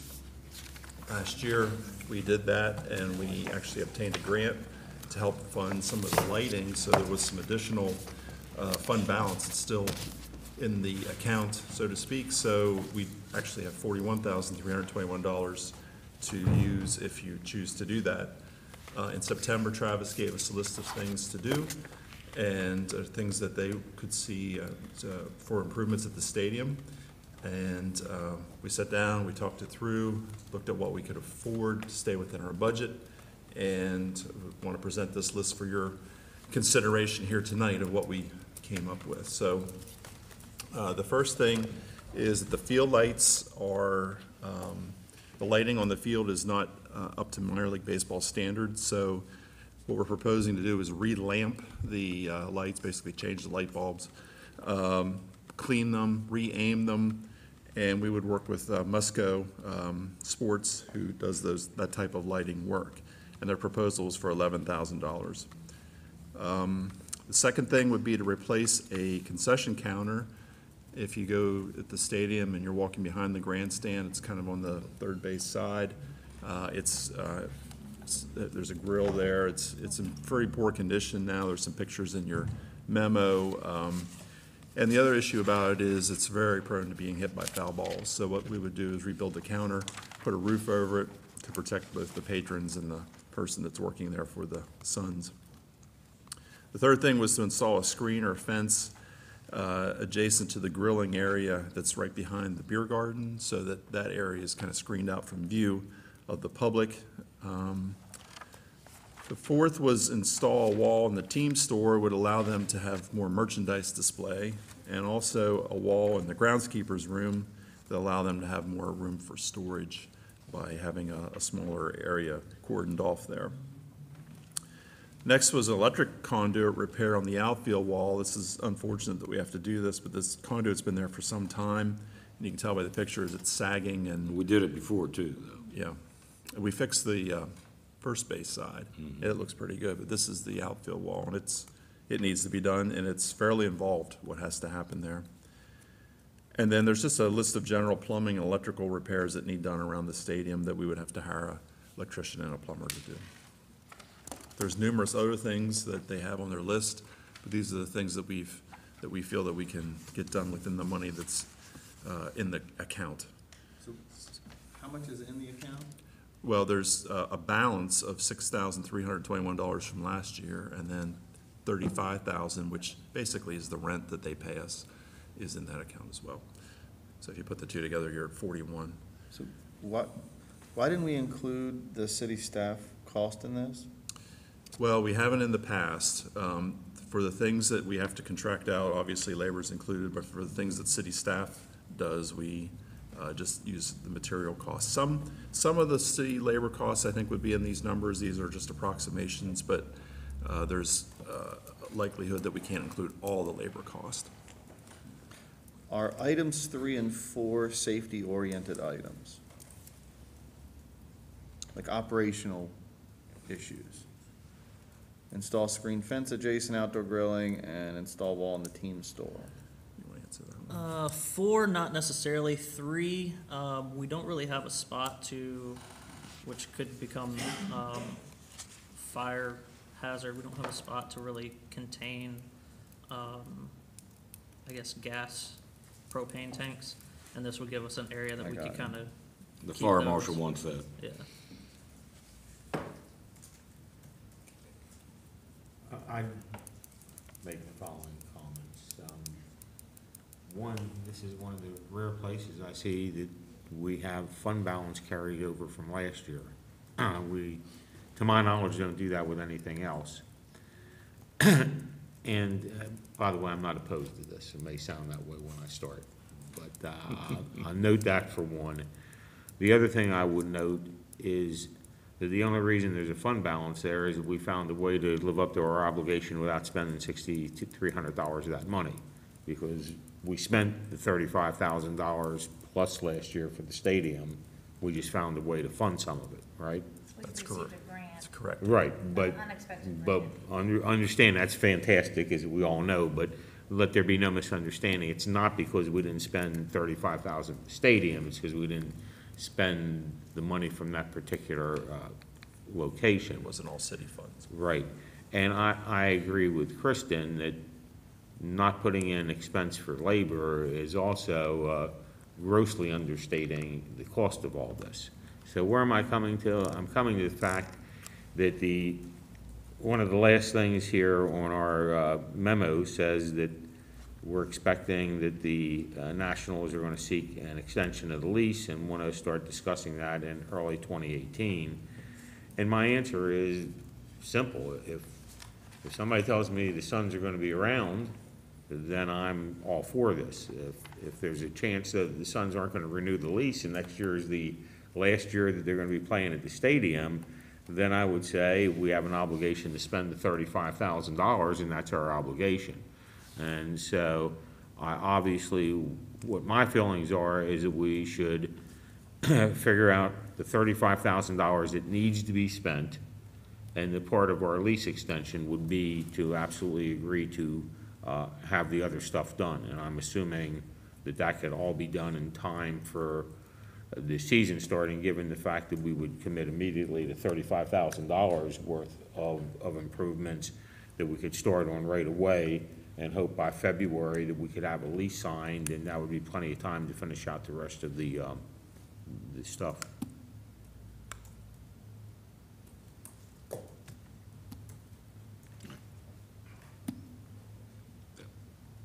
Sounds okay to me. Well, that's fine. I mean, our ultimate goal, obviously going forward, to talk into January is to be here in Right, Hagerstown. and no And, question, we yeah. want to do this if you are. So, again, we just wanted to take this time to figure out the 35,000 portion and then go forward once we get into January of talking lease extension. And my attitude on the 35,000 is I would certainly say whatever the Suns want with that first 35,000, that's what should be done. Okay. We shouldn't dictate that to you. You should say, with this first 35, this is what we need, and then we can get into the rest. I would suspect that one of the things you'd want to do is make sure you take care of the things that are going to be the most time consuming. I would have a feeling probably what we're going to delete initially would be Item 3 or 4. 4, you think? Yeah, more than likely. Probably we would look at 4 being the least important at this time. And then going forward, obviously, we'll look at some ways that we might be able Hopefully we'll get them all done. to, be able to get everything done in that section. So basically, the 6,000 that we saved last year, is you don't want to commit to that at the moment, is that what you're saying?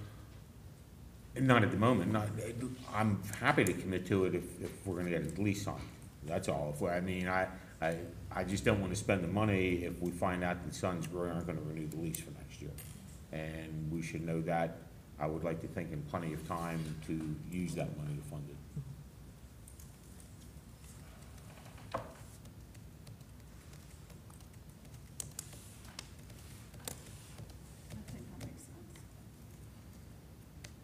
I don't have an issue with the 41,000 personally. I know we're talking $6,000 that they saved, and this is our #1 tourist attraction. What was your attendance last season? Last year. I understand that, but it's 6,000. Last year, our overall attendance was down a bit just because we had the 10 rainouts, but our average total attendance was up about 136 per game that we actually opened. So, over the last 2-3 years, attendance has started to increase. Ballpark, would you guys have last year's attendance for the year? Somewhere around 80,000 or 80,000. something. That was what I was trying to get. Yeah. And then, outside of that, obviously, we hosted a slew of other community events. We were able to partner with the Herald Mail to bring back the chili cook-off, which was a pretty good success for the first year of bringing that back. I think we ended up with about 19 cookers. I don't have final numbers from the Herald Mail, but preliminary numbers were that we had about 400, 500 guests come through that day. We hosted the NJCCA in conjunction with the HCC to hold their regional tournament there. Hosted the HCC home game. A few high school games were hosted at the stadium as well. So we're trying to figure out different ways that we can utilize the facility throughout the year as well to keep bringing more events and more people into Hagerstown and Washington County. Okay, sounds good. So for the vote next week, we'll delete number 4. That saves 4,000 off the 42. Why don't we just have a motion that says we agree to fund $35,000 worth of repairs at the discretion of the Suns pending new lease? Is that reasonable? I mean, do we have to delineate what that I think 35,000 we're kind of putting the lease cart in for? front of the horse there a little bit, aren't we? Because aren't we obligated to this 35,000 with Yeah. the current lease? Yeah. So why is it predicated on the future lease? No, The he's saying, 35,000, not the motion is 35,000. 35. No, 35,000 isn't predicated on that. It's to give them that forthwith, but instead of delineating what projects, we're Right, telling just them they have to do discretion of the their Suns. discretion. Yeah, that makes more sense than taking out, right. Yeah. Discretion of the Suns and staff. We'll work from this list. Yeah, and you may be able to, I don't know Yeah. what to tell you. You You guys, can even word it, Yeah. we'll work on the list as presented at the. I want to give them the ability to do what they need. Okay, thanks. All right, Fairgrounds Park entrance building and gatekeeper's house. So, some things never die. Back in 2002, we mothballed the building that's known as the entrance building, the Gatekeeper's House at Fairgrounds Park. And by mothballing, we basically made it waterproof. We painted it, we patched it up. We had volunteer crews working. We all got T-shirts, and we got it in good shape, at least exterior-wise. It's never been to a point where it's been habitable. It doesn't have any working systems in it like electric, plumbing, and such. But over the last 15 years, there's been some continued deterioration of the building, and for example, it needs repainted again. And there's some other issues that the MHT flagged because they come out and look at it because there's an easement on the property. They came out and flagged some of these issues. So we're at a point where we have to decide what we want to do with the property. So to cut a long story short, I put a few options in the packet of what we could do. We could take the building and renovate it and make something very useful out of it, but that would come with a very high price tag, and I don't think that's realistic. The second thing is that the MHT is basically saying, here's the issues you got to deal with. They have a grant program. Let their grant program pay for the repairs to the building, and we'll keep going after the grant until we get the funds that we need to make these repairs. Do that, though, probably 15 years from now, you'll be doing this again. I was gonna say, when you say repairs, I think that's a bit of a misnomer. Okay. I think where your memo structured it, that 80,000 we're gonna spend to re-mothball it. Yes. Okay. To I just continue want to folks to get the mothball it. impression that Yeah, we're you're gonna right. spend 80,000 bucks and then suddenly this building's kinds gonna of be uses. usable. It's just gonna be re-mothballed, or you spend $500,000 is what it takes to actually get it usable. Exactly. So Exactly the right. bottom line is we need to apply for grants. I think so. Right? I don't see any other alternative. The only other alternative would be the petition to have it removed. Yeah. So here's my, and I sent this email, I mean, my difficulty with re-mothballing it is that there is no end plan for this. There really isn't.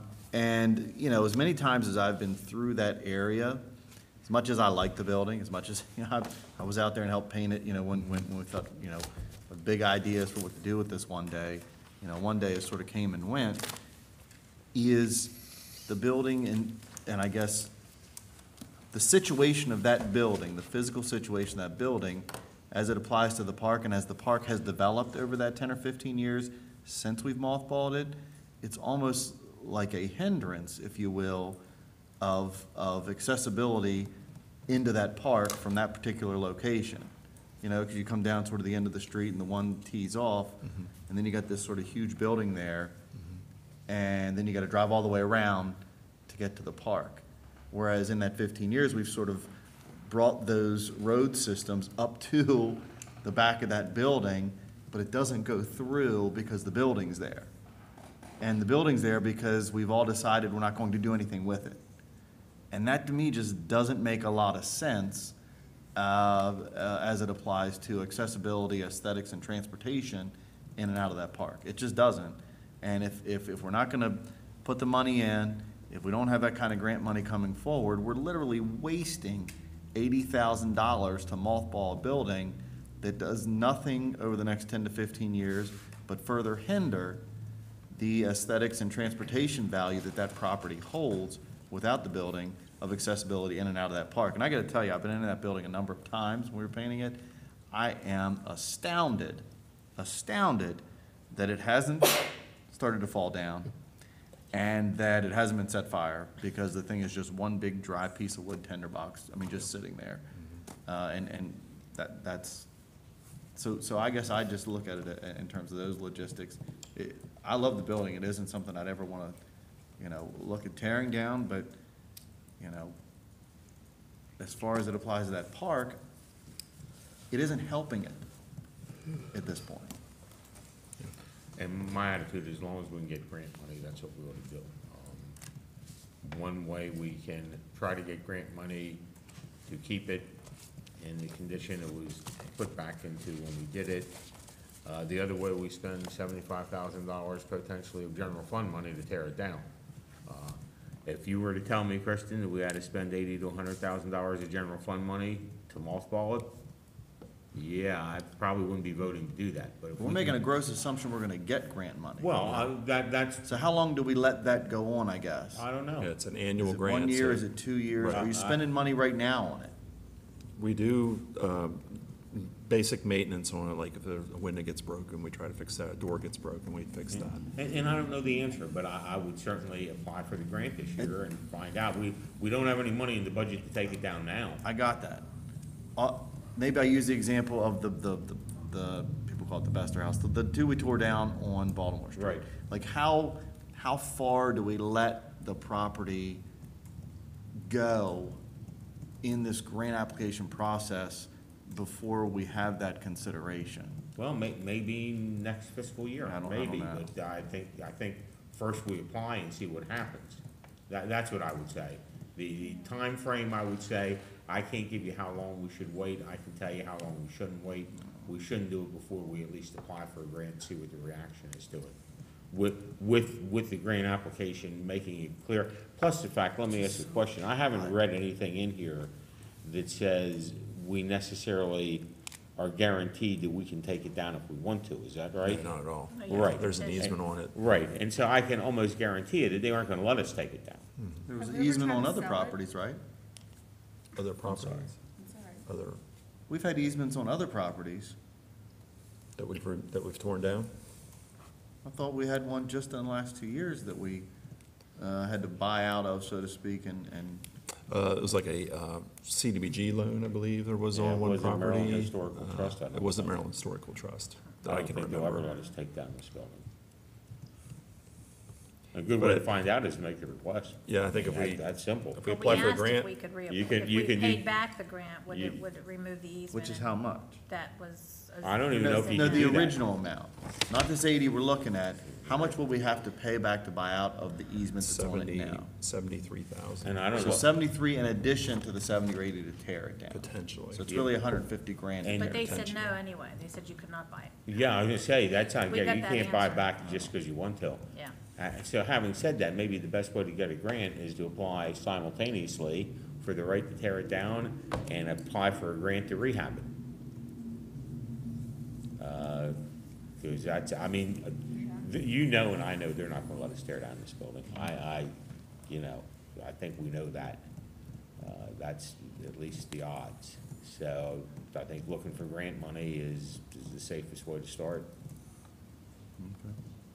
Why don't we apply for the grant, and if we get it, fine, if we don't get it, then I'll come back and we'll talk more about what the next step would be. Be in the spring. Yeah, which would be like March. I think it's just, We can sell it, Can right? we We can sell it? subdivide and sell it. Mm-hmm. See, that's what I was thinking. But who's gonna buy it if they can't tear it down? Yeah, they'd have the same problems, right? I don't even. It's got think no she'll apply for a grant parking, for it. you know what I mean? It's got no utility infrastructure. None. It doesn't even have water and sewer running into it. No, it doesn't. It's just a box. It hasn't been used It's for. a wooden I mean, as you box. said, you're It's- basically Like I putting a said, wall on it. you should go in sometime, because it is dry. It's a little. It's a big, one wall is a dry little- wooden Stop structure. discussing the solution. No, I'm not discussing the solution, I'm just saying I've been in it, and it's just not, it's not built like the larger, stone and brick building. I mean, it's not the Alms House, it's not built like that at all. Oh, It's- no. And for you youngsters, you certainly will get the feedback from the historical people, because this was at one time a very, very renowned structure, and it was used. And for years, it was used, especially at Christmas time, on the second floor, that train exhibit up there for forever. Which is what I said about, could we turn it into something like Williamsport did with the barn? Right. It just isn't that solid No, of I a think the building, reason they're but not there is because I think we evicted them because of the condition. Oh, no, I understand, but I mean, there is a very strong historical nature to this particular structure, I would say, versus the Alms House, which you have to be very interested in history, I'll say it that way, to really want that Alms House there, but that's where we're at. Another budget item to deal with. All right, apply for the grant. Okay, thank you. Good job, Ron. No, city administrator's comments. Nothing additional this evening? Emily? No. Kristen? What? I'll wait until you're done. What do you think I was gonna touch on that issue? Yeah, I mean, I have two issues, and the first is the issue that went around in a couple of emails, and that's the trash issue. I guess I didn't come away from that trash discussion with the same impression that there was a majority in favor of the option of rear alley. If there are folks out there, you know, and among this body that want to explore that, that's fine. You know, if there's folks that have an interest in that idea. I don't. I thought I made it, you know, fairly clear at that meeting, which is fine.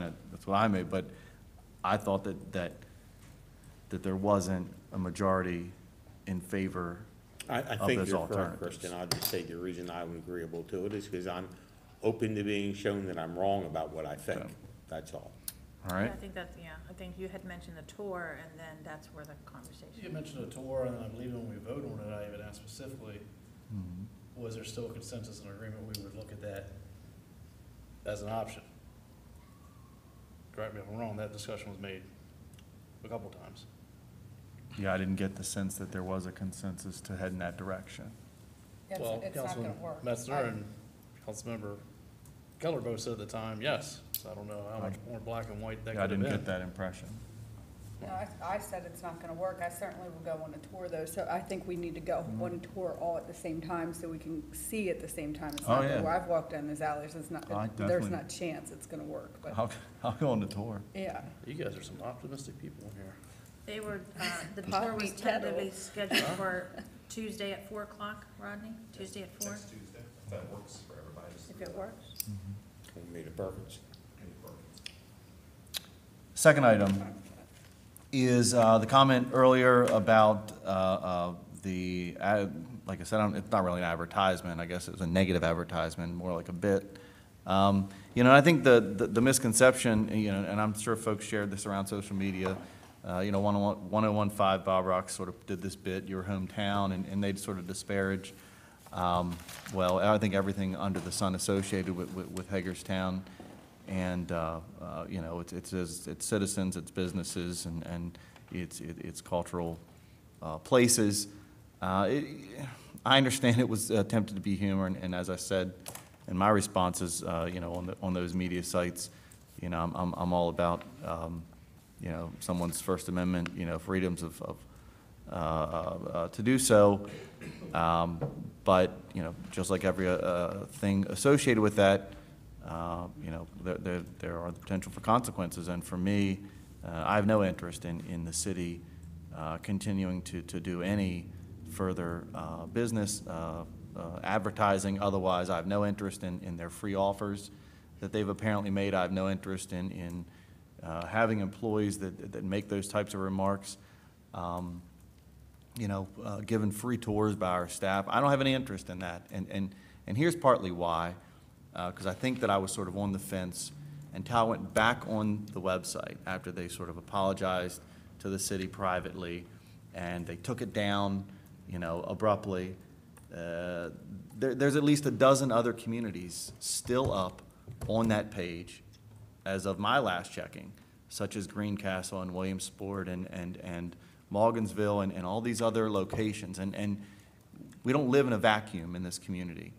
These are, you know, a dozen other jurisdictions that are our cultural counterparts in this tri-state region that we all sort of identify ourselves in, that are equally disparaging bits, you know, about how you can find, you know, all the pills you need in Williamsport and you know, how you know, Greencastle is just like Williamsport, just without a river. I mean, I understand that there was an attempt at humor, but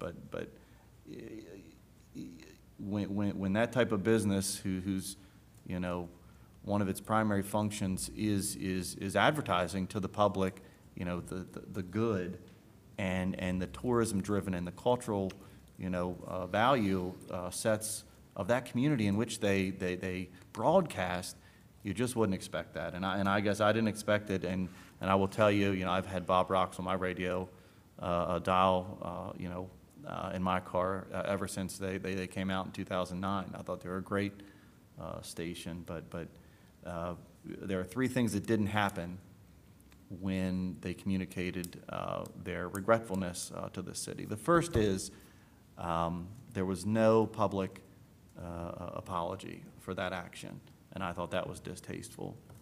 The second is there was no quantifiable disciplinary action that we were made aware of the employees that engaged in that activity, and I thought that was distasteful. And the third issue is if you were truly sorry and you truly felt that it was an inappropriate sort of bit to do, you would have taken down that page and those disparaging bits for all of those other towns that I visit and work in and have friends and family and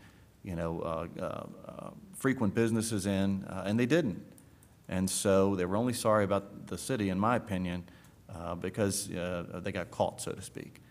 And Yeah, I've never and seen that's just not them- right. I've never seen anyone share a parody of Greencastle.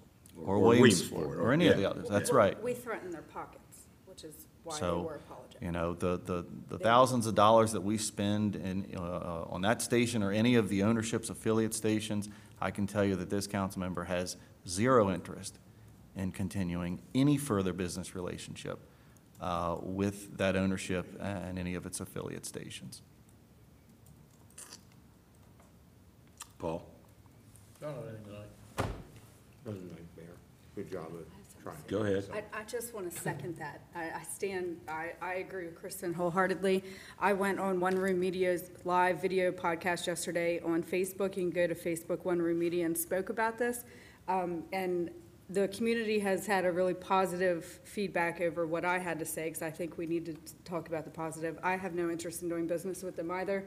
And I think you hit the nail on their head. If they were really sorry, they would have removed the other videos. We threatened their pockets, so they took it down. Williamsport, Greencastle, they apparently have not at this point. But you can't say you're sorry and leave the rest of it up there. I mean, that's saying, I'm sorry you're pulling your advertising, or I'm sorry you threatened to pull your advertising. I don't buy it. I thought it was, you can make fun of Lou Scally.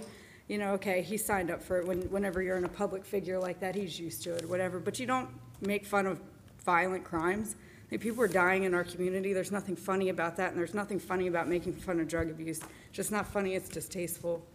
And I agree with Kristen. No interest in doing business there. Is council asking for a motion to be brought before the body? I am. Staff needs to be directed on if we're Sure. eliminating a vendor. Sure. Okay, we can do that next week. Can we get a real number of what we spend? Okay.